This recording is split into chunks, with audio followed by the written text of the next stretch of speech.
Il est l'heure pour moi de donner la parole à Muriel Boin, directrice du Gérontopole Nouvelle-Aquitaine, qui va animer la table ronde de l'après-midi. Bonjour à tous. Je ne vais pas commencer, je ne peux pas m'empêcher finalement de commencer cette table ronde en regardant effectivement quelques petits visages connus dans l'assistance et que je remercie. Mais je vais surtout commencer par remercier les équipes du Gérontopole et du Créail, parce que c'est une première en fait qu'on se soit attelé finalement à cette thématique commune, et je crois que c'est un vrai succès. Vous nous le direz probablement ensuite, mais on voit quand même que les enjeux sont proches, même si les réponses ne sont pas tout à fait les mêmes. Mais je crois qu'on est finalement extrêmement en soutien de l'ensemble des aidants, qui soient côté personnes en situation de handicap ou personnes âgées. Et déjà, rien que ça, je pense que c'est un constat qui est intéressant à faire. On vient d'entendre la stratégie nationale autour du soutien des aidants. On avait, nous, à cœur, finalement, de mettre en lumière des expériences du territoire, des expériences du terrain, des choses qui marchent et qui peuvent peut-être inspirer d'autres territoires. Donc, voilà, je vais appeler les représentantes de l'AMSAT 33. Je vais appeler les représentantes de l'APF 87 du dispositif Miredo. Madame Chariou, coordonnatrice autonomie du dispositif renforcé d'accompagnement à domicile, le DRAD. Madame Mézières, la responsable de service de l'association ADOM. Julien Rotureau, du pôle ressources handicap de Sèvres. Et puis monsieur Cédric Herales, du PCPE TSA, ADI APH. Merci à tous. Bien, comme on veut laisser beaucoup la parole à ces expériences de terrain, ce que je vous propose, c'est qu'on passe de l'un à l'autre, qu'on comprenne un peu quels sont ces dispositifs-là, comment ça fonctionne, comment ils ont démarré, et finalement, est-ce que ça peut être reproductible sur d'autres territoires ou pas, et puis comment est-ce qu'on arrive à monter ces projets, quelquefois un peu difficilement, d'autres fois un peu plus facilement. Ça nous semblait vraiment intéressant de vous présenter ces initiatives-là. On va commencer par la parenthèse des aidants. Donc, merci. Bonjour. Alors, ce qui nous intéresse, c'est comment votre projet il a commencé, et puis à quels besoins vous répondez finalement. C'était quoi la genèse finalement de votre projet ? En fait, l'AMSAT, c'est une association qui a plusieurs dispositifs, et notamment tout ce qui est en lien avec le maintien à domicile, donc autant un SAD qu'un SIAD, aussi tout ce qui est un SAMSA. Donc, en fait, on intervient vraiment sur tous les publics de tout âge et de toute problématique. Et en fait, dès 2017, on s'est posé la question de comment on pouvait intervenir en fait auprès des aidants, sachant que c'était eux aussi les piliers du maintien à domicile. Donc en 2018, on a créé la parenthèse des aidants. Donc c'est un dispositif en fait d'accompagnement qui met en place une équipe qui intervient soit à domicile sur du soutien, à distance, qui crée des espaces aussi collectifs en fait où les aidants peuvent venir. Mais je pense que je peux laisser la parole à Annie. En fait, je suis accompagnée de Stéphanie, du coup, qui est une professionnelle de la parenthèse, et de Annie, qui nous a accompagnés aujourd'hui, qui est en situation d'aidante. Et on trouvait aussi intéressant qu'elle puisse en fait expliquer elle-même ce qu'elle venait rechercher en fait sur la parenthèse. Merci. Bon, je suis depuis à peine un an maintenant à la parenthèse des aidants. Mon mari a été diagnostiqué à la fin de l'année dernière. Et le gérontologue, le docteur Massiot de Blaye, m'a conseillé que mon mari soit suivi par Mémociade à domicile. Et quand ils m'ont contacté, je leur ai dit, est-ce qu'il existe un organisme pour aider les aidants? Donc, on m'a parlé de la parenthèse des aidants. Et j'ai eu la chance, donc, du mois de janvier, au moment où je me suis inscrite, au mois de février, de pouvoir participer à une formation avec une psychologue et la représentante de France Alzheimer. Et ça m'a beaucoup aidée parce qu'on est démunis quand on apprend la maladie d'un proche. Là, c'est mon mari. Et depuis, je fais plein d'activités. Je fais de la sociologie, je fais des massages, j'ai essayé l'hypnose, j'ai essayé le Reiki, mais ça ne me convient pas, le Reiki. Voilà. Et donc, je suis très satisfaite de pouvoir bénéficier de cette parenthèse des aidants. À quelle fréquence vous venez à la parenthèse? Alors, j'y vais. Les ateliers, c'est à 2 à 3 fois par mois. Les réguliers. Après, il y en a qui ne sont pas forcément réguliers. Et au mois d'octobre, nous avons eu la chance de pouvoir bénéficier de 3 jours à Lacanau avec les aidants et les aidés. Nous étions ensemble. Et tout le dispositif de l'AMSAD, et c'était excellent. Voilà, ça me... Et votre mari, il en dit quoi? Mon mari est content. Et ce mois-ci, décidément, je suis en plein dedans parce que j'ai eu le Covid au mois d'octobre. Depuis, je suis très, très fatiguée. Et j'ai essayé de trouver un organisme pour pouvoir me libérer. Et c'est ce mois-ci, pour 30 jours, il est à l'EHPAD du foyer du combattant à Blaye, ce qui m'a permis de venir aujourd'hui. Voilà. Donc, je bénéficie de tout ce dont on a parlé aujourd'hui. Merci Annie. En fait, sur la parenthèse, on essaye vraiment de s'adapter aux situations et aussi d'évoluer avec les personnes qu'on accompagne. On a par exemple des ateliers qui peuvent se faire avec les personnes aidantes, bien sûr, mais aussi avec leurs aidés, parce que des fois, en fait, il n'y a pas encore de possibilité de séparation et qu'il faut aussi en fait, pouvoir accueillir les deux personnes, et que c'est aussi un souhait de pouvoir encore partager en couple ou en fratrie, etc. On n'a pas de rythme, c'est-à-dire qu'il n'y a pas de contraintes. On demande sur certains ateliers, bien sûr, il y a besoin d'une inscription, mais il n'y a pas d'obligation. Vraiment, les choses peuvent se faire vraiment très petit à petit, comme de manière assez intensive tout de suite. Enfin, on essaye vraiment de s'adapter en fait aux besoins et de nous-mêmes en fait ne pas se mettre des objectifs trop importants pour pouvoir aussi aller au rythme de la personne. Et là, du coup, dans la démarche, on arrive aujourd'hui à ce que, du coup, même au niveau de la stratégie qui est mise en place sur ce dispositif-là, en fait, aujourd'hui, on est sur un comité de pilotage où les aidants participent, en fait, à choisir vers ce qu'ils veulent aller. C'est eux qui choisissent aussi la direction qu'ils donnaient à ce dispositif-là. Donc, il y a vraiment, en fait, un système de coopération où ils sont vraiment acteurs de ce qu'ils souhaitent faire de cet espace-là qui leur appartient.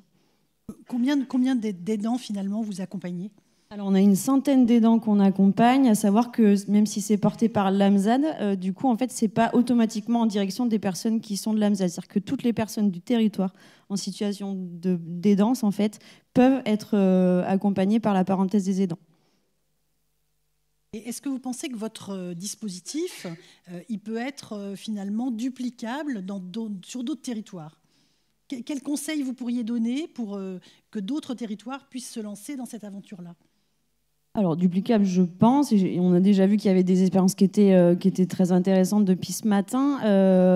Les conseils, après, ça dépend aussi vraiment des territoires. Nous, on est sur un territoire assez rural où, du coup, en fait, on a aussi peu de dispositifs en fait, qui existent. Et du coup, on fonctionne beaucoup en coopération avec l'ensemble des dispositifs du territoire. Bien sûr, duplicable. Après, c'est des questions de fonds et de moyens financiers qui sont à disposition. Aujourd'hui, l'AMSAD n'a pas de fonds spécifiques. On est soutenu par des caisses de retraite principalement. Mais du coup, voilà, la question est vraiment les moyens qu'il est possible surtout de mettre à disposition. Et après, je pense que l'AMSAD aussi a un plateau technique qui est assez important vu qu'on a un ensemble de services, ce qui fait qu'on peut venir aussi chercher l'expertise ou l'accompagnement ou le besoin ponctuel de certains professionnels qui sont au sein de nos autres services pour les mettre à disposition de la parenthèse. Si vous deviez peut-être raconter une ou plusieurs difficultés, ce serait lesquelles? Sincèrement, aujourd'hui, on a un problème de transport. Clairement, en fait, on a un lieu qui est dédié à cette activité, qui est très central sur le territoire, mais du coup, on a des personnes qui sont assez éloignées, qui n'ont pas forcément de moyens de transport et pour lesquelles on ne peut pas, en fait, ni aller les chercher, ni elles ne peuvent pas non plus, elles, se déplacer. Donc, clairement, le transport, c'est un gros frein, en fait, au développement de notre dispositif et du coup à pouvoir toucher un certain nombre de personnes. Le deuxième frein, c'est je pense aussi le repérage, que malgré tout, même si nous, on arrive sur un certain public, comme l'évoquaient les personnes qui sont intervenues avant, il y a des publics qu'on n'arrive pas à repérer, qui sont difficiles à capter. Et même si on essaye, par exemple, d'avoir des horaires décalés ou d'avoir des temps, par exemple, pour les aidants qui travaillent encore, d'avoir des temps plutôt en soirée, etc., il y a cette difficulté en fait de repérer, parce qu'une fois qu'on a réussi à repérer, sincèrement, on arrive à mettre les choses en place et à accompagner les aidants. Après, voilà, cette phase de repérage reste encore compliquée. Merci. On va passer peut-être à un autre dispositif, le dispositif Miredo. Donc là, c'est une solution de relayage plutôt à domicile. Est-ce que vous pouvez nous expliquer quels sont les objectifs de votre dispositif et puis concrètement, comment fonctionne en fait Miredo? Donc Miredo, c'est un dispositif porté par APF France Handicap qui est déployé sur l'ex-territoire limousin, donc 19 23 87. Et qui concentre son action sur du répit long, donc du relayage à domicile, avec un seul relayeur, maximum 6 jours, 5 nuits. Donc l'objectif, c'est effectivement apporter une forme de répit complémentaire à l'offre existante et qu'elle soit dispensée par les structures de l'association ou par les partenaires extérieurs, améliorer la qualité de vie des aidants et accompagner les familles, les binômes aidants-aidés dans les démarches administratives et dans la recherche d'aide financière pour pouvoir accéder au relayage à domicile. Puisqu'une opération de relayage a un coût relativement conséquent et nous intervenons pour aider les personnes à activer les dispositifs de droit commun, les aides spécifiques individuelles et rechercher des subventions collectives à redistribuer le cas échéant pour réduire le reste à charge. Alors ça, je vous expliquerai un petit peu mieux, mais le dispositif est au milieu du gué actuellement, puisque nous sommes investis dans l'expérimentation de la loi ESSOC, ce qui nous a permis de mettre en œuvre ces relayages longs qui correspondent à une authentique offre de répit, je pense, pour les personnes qui ont fait appel à nous, et qui vient compléter ce qui peut être proposé au quotidien, c'est-à-dire les répits courts, les répits de journée, les répits, voire parfois très longs, et puis bien entendu les formes de répit par de l'hébergement. Peut-être vous ne nous avez pas expliqué les profils en fait, des personnes que vous aidez. Alors, les personnes qui ont pu accéder à ces relayages à domicile sont des personnes en situation de handicap, moteur avec des troubles associés très souvent importants, des personnes qui relèvent de la grande dépendance, donc qui ont un besoin 24 heures sur 24 heures de l'attention de leurs proches et des professionnels qui interviennent en complément des professionnels, et sur un profil d'aidants qui sont des conjoints, des parents ou l'enfant de la personne en situation de handicap. Donc c'est un dispositif qui est porté par un triptyque organisationnel. Donc il y a le porteur administratif qui est le territoire limousin, donc qui est l'ensemble des 3 délégations départementales APF France Handicap, qui est en charge de cette recherche de subventions collectives, d'activation des partenariats. Les SAVS, SAMSA, Haute-Vienne et Corrèze, qui sont dans une démarche d'accompagnement global des personnes en situation de handicap et qui intègrent bien sûr à leur travail au quotidien auprès des personnes la question des besoins des aidants, quels que soient les aidants, et qui accompagne les usagers et les familles dans le repérage de leurs besoins, l'apport d'informations, la présentation des différentes solutions de répit pour effectivement que les personnes puissent faire un choix avisé de la solution qui correspond le mieux à un moment précis de leur parcours. Voilà, alors ça va être ce relayage à domicile sur lequel on intervient là dans le cadre de ce dispositif, mais bien sûr d'autres formes de répit sont activées. Et donc ces structures médico-sociales apportent aussi l'accompagnement et le suivi pendant l'opération de relayage. Et donc l'autre acteur, c'est le SPASAD et le service mandataire, donc qui sont sur la mise en œuvre concrète, c'est-à-dire qui mettent en lien le relayeur, qui cherchent le relayeur, qui mettent en lien le relayeur avec le binôme aidant-aidé, qui vont présenter le relayeur et qui organisent ensuite sur place la période de relayage avec chiffrage et exploration des possibilités de prise en charge.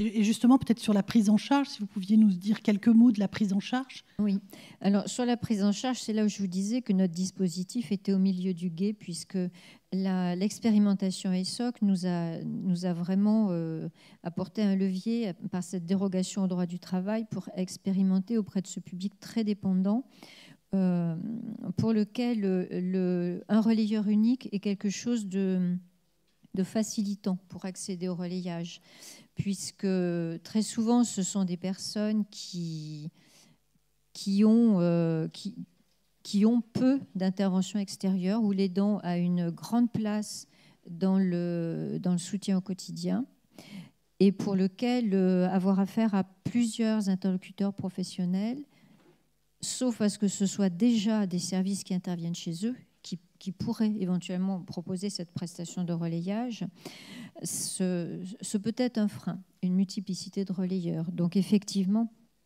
ce levier d'expérimentation a été important.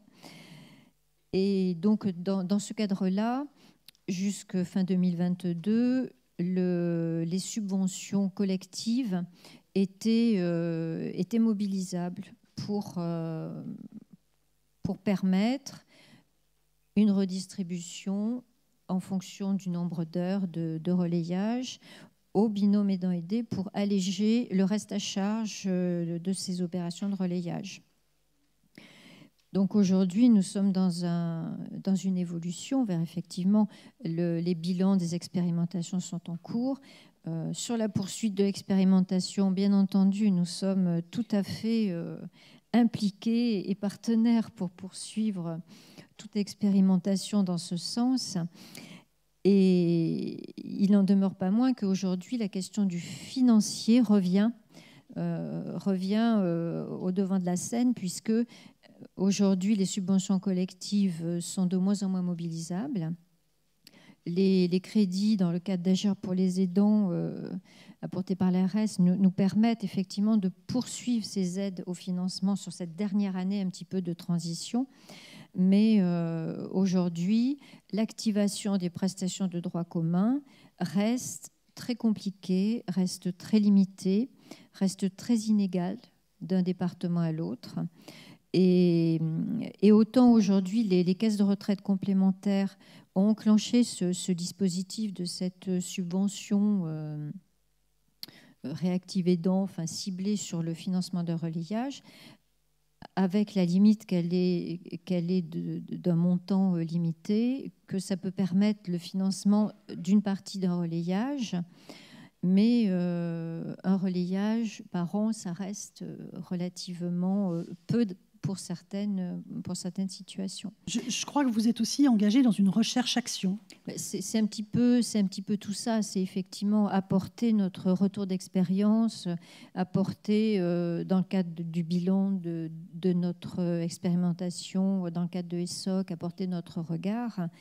Et aujourd'hui, effectivement, intervenant, Miredo étant positionné sur plusieurs départements, ça nous permet aussi d'observer des disparités et relever aussi les limites de l'activation de ces possibilités financières.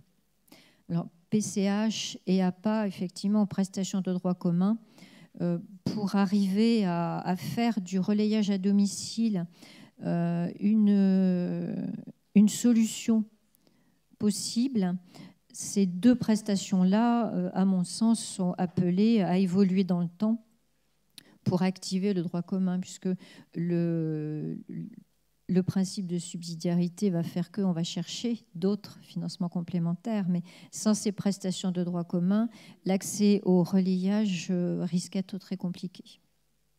Merci beaucoup. Je crois qu'on va passer à un autre dispositif de relayage à domicile avec ADOM. Bonjour. Donc, ADOM Limousin est une association loi 1901, donc filiale de la Mutualité française Limousine. Et effectivement, nous avons aussi expérimenté la dérogation au droit du travail depuis 2019. Donc, nous en sommes à notre 5e année. Avec une année complète d'ingénierie parce qu'on ne déploie pas ce genre de dispositif sans investissements en termes de RH, de mise en place de tout un ensemble de documents en fait, pour fixer les règles en fait, du relayage. Nous avons actuellement sur les 2 départements, parce que nous intervenons à la fois sur la Haute-Vienne et à la fois sur la Corrèze, 6 relayeuses qui interviennent et qui font toutes les campagnes corréziennes et haut-viennoises. Le fonctionnement, donc chacun, lorsqu'on est aidant, peut nous contacter directement ou peut être orienté par un prescripteur, que ce soit la DAC, les instances de coordination, les MSD, les médecins gériatres. Donc une visite à domicile est mise en place directement avec une coordinatrice qui évalue pendant environ 3-4 heures la situation. Ce n'est pas une situation classique, ce n'est pas donc une évaluation classique comme une prestation d'aide à domicile. On a besoin de rentrer en contact. Ces évaluations sont riches en émotions parce qu'on aborde de nombreux sujets, de nombreuses difficultés et ça fait remonter de belles pépites sur les entretiens. On arrive ensuite à fixer une période de relayage. Donc on détermine une date, donc on peut aller de 36 heures jusqu'à 6 jours avec un seul et même intervenant. On a pu faire à titre exceptionnel un relayage de 15 jours où on a on a fait se relayer 2 relayeuses pour permettre à une fille qui était aidante de son papa de partir en formation professionnelle. Donc quand on cale en fait la date de relayage, on a toute une recherche d'aide financière qu'on déploie, toute une coordination avec les partenaires, parce que ce que va nous dire l'aidant, effectivement, c'est ce qui sort de son cœur et de ce qu'il fait habituellement.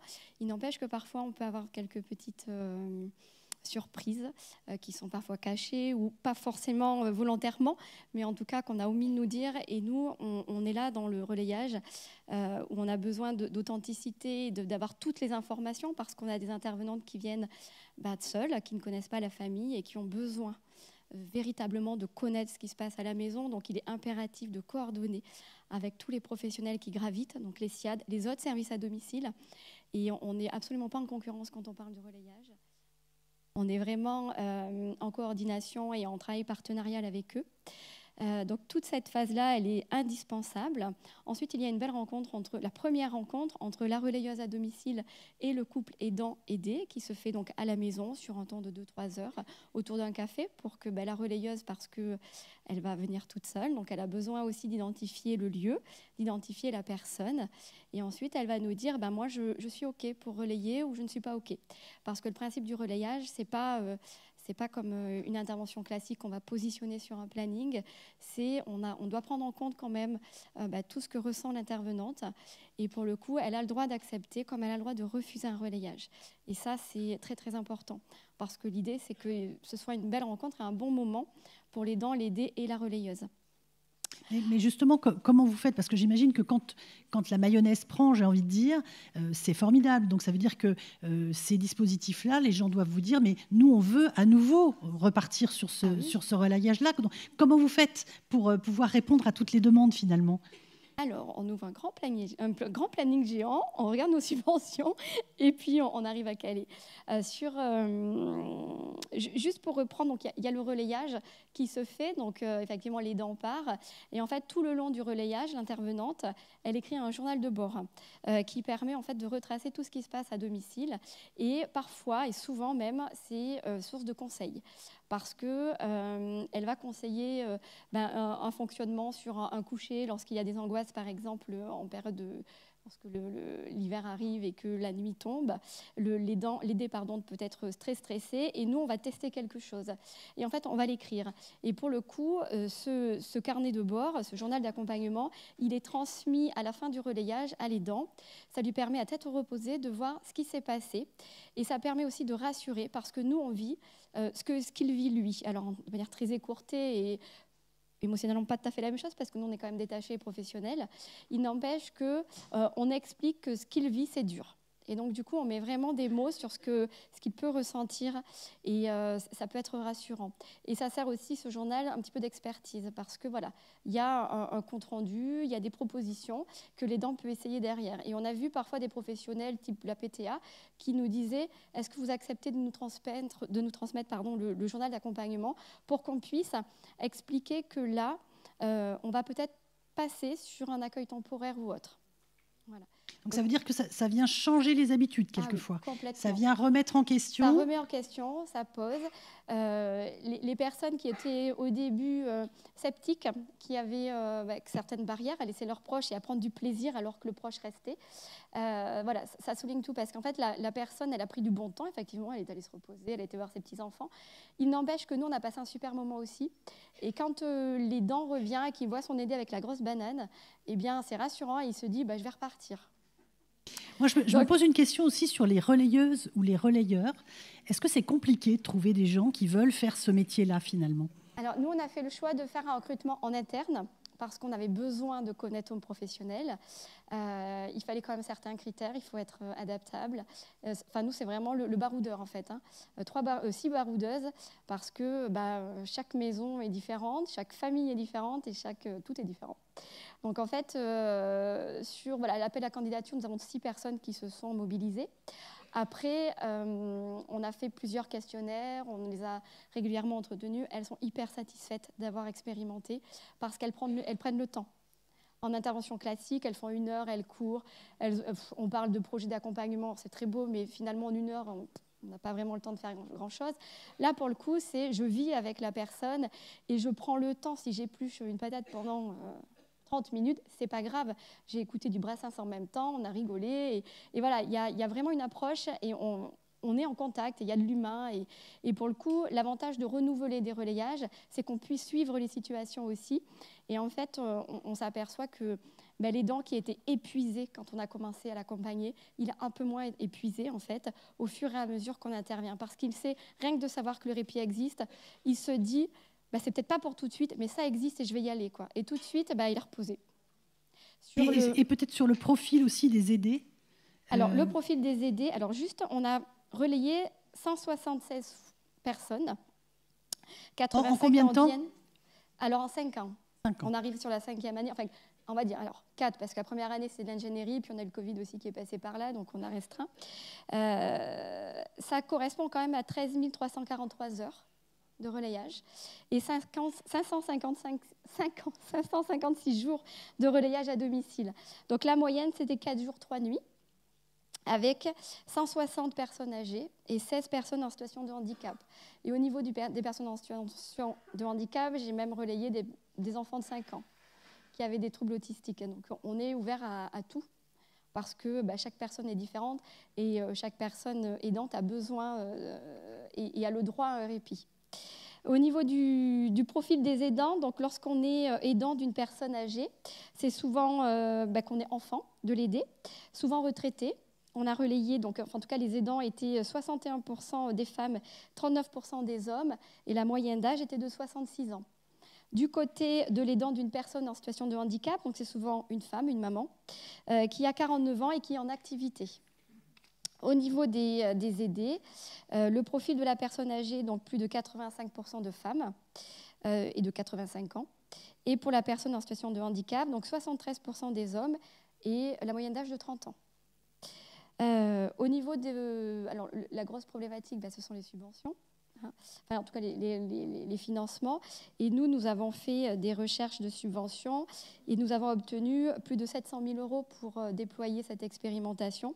L'idée, c'était de lever le frein au problème financier parce qu'un relayage coûte en moyenne 777 € par jour, ce qui est très, très conséquent. Et c'était démontré en faisant cette levée de fonds qu'il y avait un réel besoin et on ne voulait pas que l'argent soit un frein. Donc l'association a financé en moyenne sur 777 € donc par jour, 684 € par 24 heures. Donc le reste à charge, en fait, pour un usager était au maximum 90 €. Et il n'y a pas on est allé chercher toute subvention individuelle qui pouvait exister. Parfait, on entend tout le dynamisme et la passion que vous mettez dans tout ça. Merci beaucoup. On va passer maintenant au dispositif renforcé de soutien à domicile, le DRAD, qui est porté par le pôle Le Hameau du Buis à Boisseuil en Haute-Vienne. Comment est née cette expérimentation à l'échelle nationale d'abord et puis dans le département de la Haute-Vienne ensuite?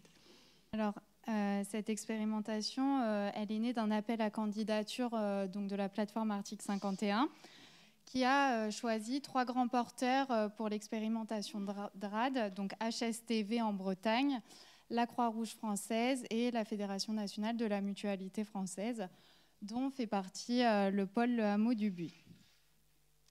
Donc, le pôle Le Hameau du Buis de la mutualité française Limousine porte l'expérimentation DRAD, qui est le dispositif renforcé de soutien à domicile sur le plus petit nombre de places autorisées à l'échelle nationale. En moyenne, les DRAD accompagnent 30 bénéficiaires. Nous, sur Boisseuil, on n'en a accompagné que 10. Voilà, donc il faut savoir que c'est une expérimentation qui est financée par le biais d'un forfait dérogatoire de la loi de finances de la sécurité sociale. Ce forfait dérogatoire, au tout départ de l'expérimentation, il était de 1 004 € par mois par bénéficiaire accompagné. Au fil de l'expérimentation, il a été revalorisé en lien avec les revalorisations salariales liées au Ségur de la santé. Donc ce forfait est passé à 1 096 € par mois par bénéficiaire. Donc, ce forfait, il faut prendre en compte en fait qu'il ne vient pas payer des choses qui peuvent déjà être financées dans le cadre du droit commun. Il vient en complément du droit commun pour apporter justement une plus-value sur le maintien à domicile. Globalement, le DRAD, en fait, c'est un EHPAD à domicile. C'est à destination des personnes de 60 ans et plus en perte d'autonomie, dont le projet de vie, c'est de rester à domicile. Ces personnes sont évaluées entre GIR 1 et GIR 4 et elles doivent résider sur le canton, les communes prédéterminées dans le cadre de l'expérimentation. Donc nous, sur le pôle Le Hameau du Buis à Boisseuil, on intervient sur 12 communes aux alentours de l'EHPAD. Le DRAD, donc, il a été mis en place, nous, suivant une ingénierie de projet. Donc, il y a un chargé de mission qui avait été recruté pour répondre au cahier des charges de cette expérimentation article 51. Cette expérimentation, elle repose sur plusieurs piliers innovants. Dans un premier temps, on a la sécurisation du domicile, 24 heures sur 24, 7 jours sur 7. Donc, cette sécurisation du domicile, en fait, elle passe par du matériel, de l'astreinte soignante et de la chambre d'urgence. Pour parler un petit peu du matériel qui peut être installé au domicile des personnes que l'on accompagne, donc on a un pack domotique qui est installé avec une télésécurité de base, une téléassistance renforcée comme on peut trouver habituellement avec le bracelet de détection de chute, le système d'interphonie. Mais à cela est associé en fait de l'actimétrie.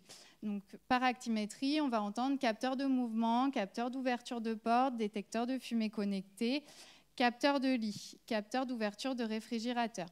En fait, tous ces capteurs, ils nous permettent en fait d'analyser, de par des algorithmes qui sont calculés sur l'ordinateur, des habitudes de vie. Nous, on a accès à toutes ces informations par le biais d'un extranet, donc ça peut mettre en avant des modifications d'habitudes de vie, mais ça peut également nous alerter sur des situations dangereuses et nous alerter par le biais de signaux d'urgence qui remontent directement au téléassisteur. Donc nous, ça nous permet de déclencher notre astreinte. Donc notre astreinte, elle a lieu en 2 étapes. Donc il va y avoir une levée de doute à distance. Donc la levée de doute à distance, c'est celle qui est réalisée par le téléassisteur de manière classique. Une levée de doute physique. Donc cette levée de doute, normalement, elle est réalisée par les aidants ou par les services d'urgence quand il n'y a pas d'aidant. Donc là, nous, on passe par le biais d'un prestataire. Donc c'est une agence de sécurité qui se rend au domicile de la personne qui n'a pas répondu à son téléassisteur pour faire un état des lieux. Alors, à savoir que les agents de sécurité qui se déplacent sont secouristes. Ils se déplacent et ils attestent pour voir est-ce que la personne va bien. Parce qu'en fait, très souvent, on s'est rendu compte que les aidants se déplaçaient pour rien parce que la personne âgée n'avait pas mis ses appareils auditifs ou bien juste la personne âgée ne répondait pas à son système d'interphone. Donc, en fait, ça constitue un premier filtre de déplacement des services d'urgence, mais aussi des aidants qui étaient sursollicités sur des cas de personnes qui ont des troubles cognitifs. Nous, on a pu le voir sur cette expérimentation, les personnes ont tendance à appuyer très régulièrement sur leur bracelet, ce qui aurait engendré beaucoup de déplacements des aidants. Et non, là, c'est du coup nos agents de sécurité qui se déplacent. Si la personne venait à avoir chuté ou autre, on appelle d'office le 15 pour avoir une évaluation médicale. Et de là, notre astreinte est déclenchée. Donc, on a une astreinte qui est simplement téléphonique à ce jour, mais elle permet en fait de faire le lien directement avec les services d'urgence. J'ai une personne, moi, qui s'est retrouvée un dimanche à minuit aux urgences. Ça m'a permis d'avoir le médecin urgentiste au téléphone, de l'informer qu'il n'y avait personne au domicile et que si la personne rentrait à 4 heures du matin, ce qu'on risquait, c'est une réhospitalisation, une venue en plus des pompiers. Donc, ils ont attendu le lendemain matin de 10 heures qu'il y ait le passage des infirmiers libéraux. Donc voilà, globalement, tout ce dispositif, il est là pour compenser le fait aussi qu'il n'y ait pas de soignants 24 heures sur 24, 7 jours sur 7, comme on pourrait le trouver en EHPAD. À cela est associée donc une coordination renforcée avec une interlocutrice unique. Donc là, c'est mon cas sur le dispositif, où j'interviens donc une fois par mois au domicile des bénéficiaires à minima. Mais plus si besoin, je vais prendre contact avec les aidants régulièrement, avec tous les acteurs du domicile, pour que tous puissent bénéficier du même niveau d'information. Mon rôle, c'est de faire le lien entre tous les professionnels, aidants et bénéficiaires. Je me présente souvent comme, aux personnes âgées et à leurs aidants comme étant leur secrétaire. Je dis voilà, moi je suis votre secrétaire, vous avez des besoins, vous me les demandez. Même si je n'ai pas la réponse, je suis là pour la chercher pour vous. Donc voilà, tout ce rôle de coordination renforcé, il est mis aussi en place au travers d'un PAI, donc un plan d'accompagnement individualisé qu'on co-construit avec le bénéficiaire et ses aidants. Toutes les informations, on les ressent sur l'outil de coordination que beaucoup doivent connaître, donc PACO Globule, qui est l'outil de coordination déployé par l'ARS Nouvelle-Aquitaine. Donc on s'en sert pour partager toutes les informations essentielles. Et c'est vrai que sur les situations où tous les professionnels sont équipés, on voit que l'information se transmet très rapidement et c'est très efficace. Peut-être revenez 2 minutes sur les conditions d'admission. Oui, alors pour les conditions d'admission, en fait, c'est les professionnels et donc qui peuvent repérer un bénéficiaire qui me contacte du coup, moi, ce que je propose, c'est d'aller rencontrer la personne avec l'orienteur pour lui présenter le dispositif, présenter le matériel aussi qui peut faire peur, je le précise, expliquer que voilà, il y a un reste à charge qui est quasi nul dans le cadre de cette expérimentation. Et je laisse toujours un temps en fait, de réflexion à la personne. Je donne une documentation nécessaire avec le matériel pour qu'ils puissent en rediscuter avec leurs aidants. Et après, j'interviens dans le cadre d'une visite, s'ils sont d'accord, pour une visite d'évaluation multidimensionnelle. Parce que du coup, un des autres piliers innovants de ce dispositif, c'est l'expertise gériatrique de l'EHPAD qu'on déploie au domicile de par une équipe pluridisciplinaire. Donc, il y a mon rôle en tant que coordinatrice, il y a une infirmière, une ergothérapeute et un médecin coordonnateur, ainsi que l'animatrice de l'EHPAD qui interviennent. Donc, l'ergothérapeute et l'infirmière réalisent cette évaluation multidimensionnelle au domicile. rédige une synthèse holistique de tout ce qui a pu être évalué sur cette visite et la présente au médecin coordonnateur. Donc le médecin coordonnateur, lui, prend contact en fait auprès de ses confrères, les médecins traitants du territoire, pour introduire la coordinatrice dans la situation. Et je peux vous confirmer que ça a été très facilitant pour moi de me placer auprès des médecins du territoire et de faire connaître le dispositif de par le médecin coordonnateur qui a eu un rôle très important. Donc on a bien compris que c'était une expérimentation. Oui. Donc est-ce que finalement, jusqu'à quand elle va exister et qu'est-ce qui va se passer après ? Alors, cette expérimentation, du coup, elle devait se terminer en octobre 2023 parce qu'elle avait vu le jour en octobre 2020, date à laquelle un des expérimentateurs a intégré le premier bénéficiaire. Donc, il y a une demande d'extension qui avait été faite à la plateforme Article 51. Donc, cette expérimentation perdure jusqu'au 31 décembre 2023. Par la suite, l'expérimentation a été pérennisée dans le cadre des CRT, donc Centres Ressources Territoriaux. À savoir que les DRAD ne sont pas pérennisés d'office en CRT. Il faut répondre aux appels à candidature de l'ARS.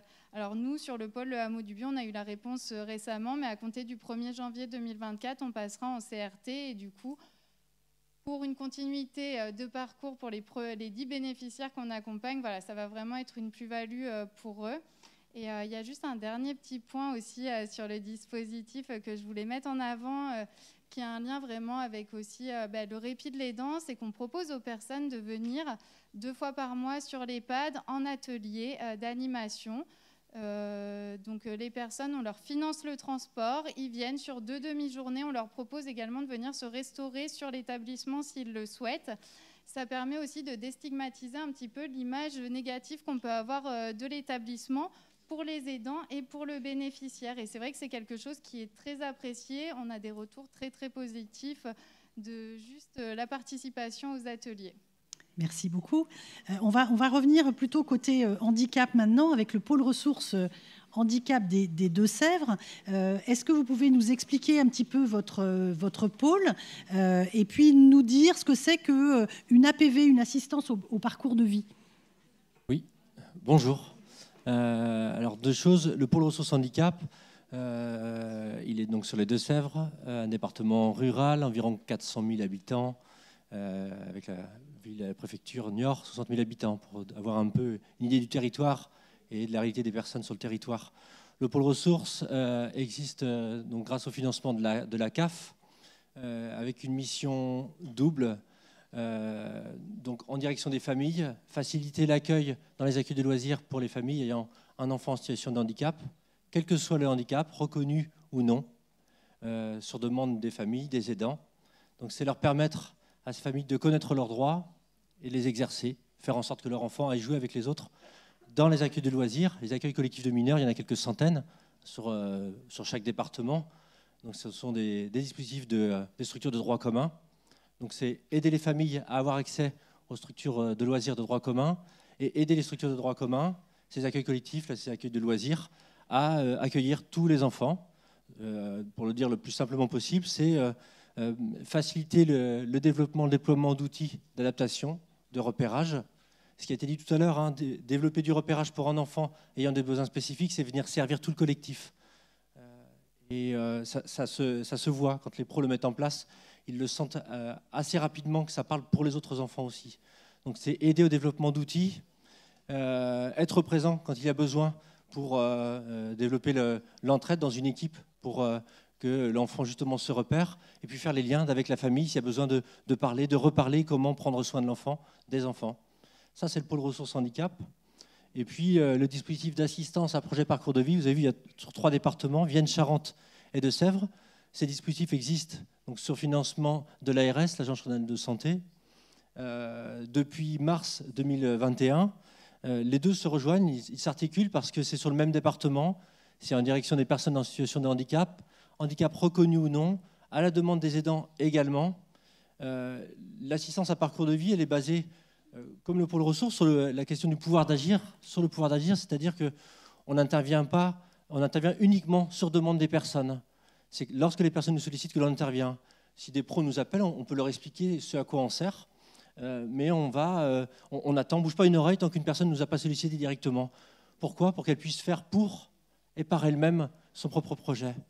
La place des assistantes à projet parcours de vie, elle se veut alors en phase avec le pouvoir d'agir, à savoir permettre à la personne de bien connaître ses droits, le droit commun, le droit spécialisé, l'accompagner dans le cadre de son projet pour pouvoir penser pour et par elle-même ce qu'elle veut, comment elle le veut, quel que soit le pan de vie.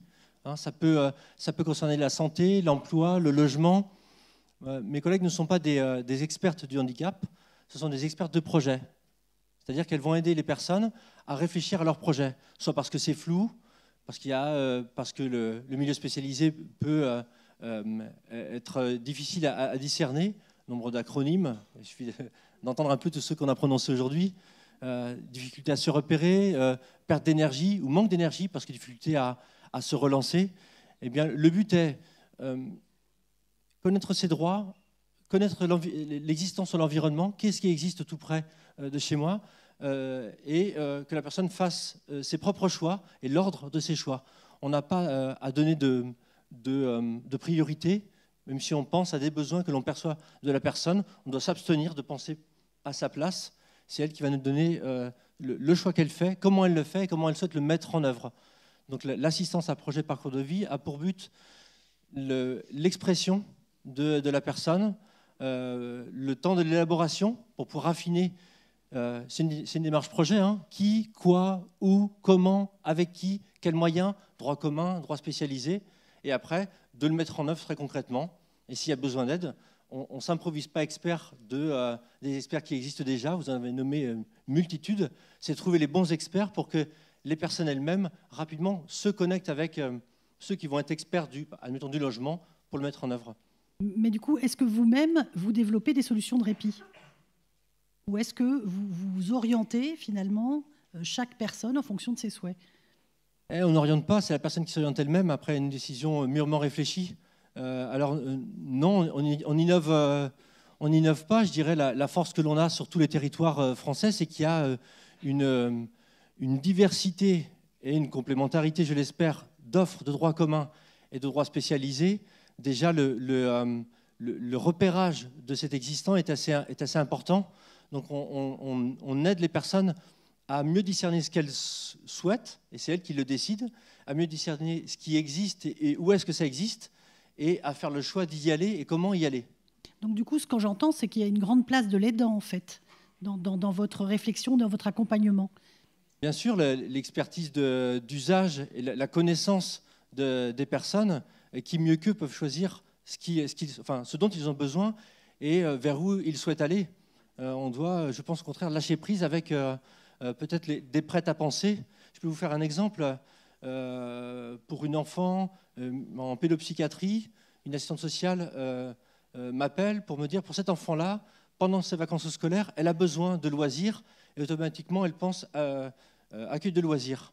Je dis assistante sociale, pardon, que l'intérêt, c'est de rencontrer cette famille. Je vois cette maman et cette jeune fille et je leur demande ce qu'elles souhaitent pour leurs vacances, sans présupposer que ce serait un accueil de loisirs, ce qui a été supposé. Et ce qui ressort, c'est en premier niveau le sport. Parce que cette jeune fille a fait du sport, parce qu'elle en a encore envie, mais on a présupposé, je pense, un peu vite. Et le plan B était, si ça ne marche pas, le plan B était chez des voisins, une entreprise d'élevage de chèvres, nous sommes en milieu rural, il y a des élevages de chèvres. Eh bien, il y avait une affiliation avec des personnes juste à côté. Les animaux aussi lui convenaient. Voilà, ce que je suis en train de vous raconter, c'est que peut-être qu'on n'innove pas parce que l'existant est suffisamment copieux sur nos départements pour pouvoir s'appuyer dessus. Par contre, les points forts qu'on doit avoir, je pense que c'est un tronc commun à tous, c'est de la réactivité. Quand une demande se fait, il faut savoir l'écouter rapidement. De la proximité. Il faut aller au-devant, en tout cas proposer d'aller au-devant des personnes pour qu'elles puissent nous recevoir ou être proches de chez elles pour que ce soit accessible. Aider à l'élaboration, c'est-à-dire aider à réfléchir pour que la personne se pose et élabore un projet. Et puis la dernière chose, c'est une communication organisée est massive, mais c'est une redondante depuis ce matin. Mais voilà, on a participé à l'élaboration avec le CREAI sur demande de l'ARS sur les modalités de répit. Pour les Deux-Sèvres, il y en a plus de 3 pages sur les 5 modalités, 3-4 pages. Donc l'existant, il est là. La communication doit être là. Donc il suffit de choisir finalement le bon dispositif qui correspondra au choix de la personne en question. Je crois que c'est à la personne de prendre le temps de mieux discerner ce qui lui l'idéal, ce dont elle rêverait. Pas avoir peur de le demander, parce que le handicap amène souvent à des soubassements de comment dire, on va amener la question de la fragilité, quelque chose de très qui tend vers le négatif. Et je crois qu'il faut essayer d'inverser ça pour amener vers du positif. De quoi vous rêvez, quel serait l'idéal pour vous, de tenter qu'elle s'aide elle-même, ou avec les aidants bien sûr, à mieux discerner ce dont ils ont envie, et ensuite que tout soit le plus limpide possible quant à l'accès à l'existant. Merci beaucoup. On va terminer avec le PCPE, alors encore un acronyme. Ça veut dire le pôle de compétences et de prestations externalisées. Est-ce que vous pouvez nous présenter votre structure ? Oui, bonjour. Merci pour l'invitation déjà. Oui, donc PCPE, pôle de compétences et de prestations externalisées. Alors, c'est des pôles qui ont vu le jour en 2016. Après, effectivement, le rapport PIFTO, réponse accompagnée pour tous, zéro sans solution. Donc, c'est des dispositifs qui ont vu le jour et qui s'adressent à des enfants, adolescents, adultes en situation de handicap. Aujourd'hui, il faut que ces personnes-là aient une notification MDPH pour pouvoir bénéficier de ce type de dispositif. Elles s'adressent à des personnes qui sont sans accompagnement, sans solution à partir du domicile pour éviter les ruptures de parcours. Et pour la plupart, 90%, c'est en attente de place en établissement spécialisé. Voilà. Donc, la dernière étude territoriale qui avait été faite par le CREAI montrait qu'en Nouvelle-Aquitaine, il y avait 29 PCPE qui existaient, de 2 types. Il y avait 16 PCPE TSA et 13 PCPE situation critique. À midi, j'ai découvert en discutant avec les collègues qu'il y en avait d'autres qui avaient été créés depuis, donc c'est très bien. Voilà. Pour la DIAB, donc, nous disposons de 2 PCPE, un PCPE TSA, donc, avec 40 personnes qui sont accompagnées par ce dispositif, et un PCPE situation critique, où là, nous avons 25 personnes qui sont accompagnées. Sur la Gironde, ces 2 PCPE sont portés par 3 associations. Voilà, sur la Gironde, on n'est pas les seuls à porter ce type de dispositif. Nous, le constat qu'on a fait assez rapidement à la sortie effectivement de la crise sanitaire, c'est un peu le constat qui ressortait ce matin, le manque de solutions en accueil temporaire, le manque de solutions en répit, même si depuis il y en a beaucoup qui se sont développées, des situations très complexes au domicile avec des familles qui ont très mal vécu aussi pour la plupart cette période Covid. Avec des cellules, des familles qui ont vraiment été fragilisées. Donc, à un moment donné, on a fait le constat avec les coordinatrices qui travaillent à mes côtés, qu'on faisait énormément de fiches de signalement, de fiches d'événements indésirables, pour dire attention, là, il y a des risques au domicile, il y a des risques pour les parents, il y a des risques pour la personne en situation de handicap elle-même, et puis les manques de place en accueil temporaire, en accueil d'urgence, les parents qui, pour seule solution, avaient l'hospitalisation de leurs enfants. Voilà. Si on veut un peu de répit, aujourd'hui, on va faire hospitaliser notre enfant. Et quand on a un enfant, déjà une hospitalisation en psychiatrie, c'est pas simple. Pour les enfants mineurs, c'est encore plus compliqué. Donc, à un moment donné, on a été force de proposition. On a été force de proposition auprès de l'ARS. On a fait le constat de la situation de tous ces jeunes, de toutes ces familles. Et on leur a fait la proposition de pouvoir créer un séjour de répit pour les familles, séjour de vacances répit pour les bénéficiaires. C'est la 2e année qu'on l'a mis en place, là, en 2023, donc sur 4 semaines. Donc c'est vraiment du cousu humain. C'est-à-dire que c'est à destination donc, de tous les parents dont les enfants sont accompagnés par le PCPE. On travaille avec les familles pour faire du sur-mesure, c'est-à-dire certaines familles peuvent nous dire voilà, moi je souhaiterais bénéficier de 2 jours et 1 nuit. D'autres familles peuvent nous dire moi j'aimerais le maximum, donc c'est 8 jours et 7 nuits. L'avantage et ce qui était intéressant aussi, c'est que tous les professionnels libéraux, puisque les PCPE, oui, c'est le financement de prestations de professionnels libéraux à partir du domicile, effectivement, pour répondre aux besoins des personnes qui bénéficient de ce type de dispositif. les professionnels libéraux qui travaillent au sein de ces PCPE ont joué le jeu. On dit ok, on vous suit, on veut bien effectivement collaborer avec vous, travailler sur ces projets de répit. Et donc, ces professionnels viennent, quand on fait ces séjours-là, travailler. Ce qui est rassurant pour la personne accompagnée elle-même, puisqu'elle a déjà une personne qu'elle connaît, à qui elle fait confiance, et il y a un lien qui s'est créé. C'est aussi rassurant pour les familles, parce que de nombreuses familles ont pu faire appel à des séjours adaptés, mais quand au bout de 2 heures, on les appelle en leur expliquant que les troubles du comportement de leur enfant, c'est pas possible, donc revenez vite le chercher. Donc c'était compliqué. Donc on a vraiment fait du sur-mesure, on a travaillé avec la famille en amont, on a travaillé avec les professionnels en amont, de manière à ce que le professionnel qui connaissait la situation puisse être référent de la situation, mais surtout acculturer ses autres collègues sur les outils de communication adaptés, sur les particularités sensorielles, de manière que ce séjour soit vraiment une réussite tant pour les familles que pour les personnes qui en bénéficient. Et ces séjours, ils se font où ? Alors, on a la chance, au niveau associatif, on dispose effectivement sur Audange, au bord de l'océan, d'une maison effectivement qui permet ce type d'accueil. Donc là, c'est la 2e année qu'on l'a fait là-bas. On imagine que pour l'année prochaine, si jamais on a encore le soutien de l'ARS pour continuer à déployer ce type de dispositif, on pourrait l'expérimenter dans d'autres endroits. Ce qu'on s'est rendu compte, c'est que ce lieu-là, cet espace-là, les activités qui étaient à proximité pouvaient convenir à bon nombre effectivement des personnes qui en bénéficiaient, mais pour d'autres où on était aussi, alors on propose du répit pour les familles, mais on continue aussi le travail qui est fait au quotidien avec les professionnels et avec ces jeunes. Dans d'autres espaces nous permettrait de venir expérimenter, de venir acculturer, de venir travailler d'autres types d'accompagnement qui pourraient être intéressants. Donc j'ai des professionnels libéraux qui ont plein d'idées à me soumettre, donc je leur dis allez, on y travaille et puis on présentera ces projets-là à l'ARS. Voilà, donc c'est plutôt bien. Et peut-être le profil de ces professionnels libéraux, c'est quoi ? Ils font quoi ? Ils sont libéraux déjà, ils sont à leur compte. On en a beaucoup effectivement qui sont spécialisés TSA, voilà, qui accompagnent effectivement TSA. Et puis on en a d'autres. Alors c'est des éducateurs spécialisés. On peut avoir des aides-soignants. On peut avoir alors il y a des professionnels de nuit puisque c'est une prise en charge 24 heures sur 24. Voilà. Donc on peut avoir différents profils qui interviennent au sein de ces dispositifs-là. Voilà. On peut applaudir la qualité des interventions. Merci. Merci à tous.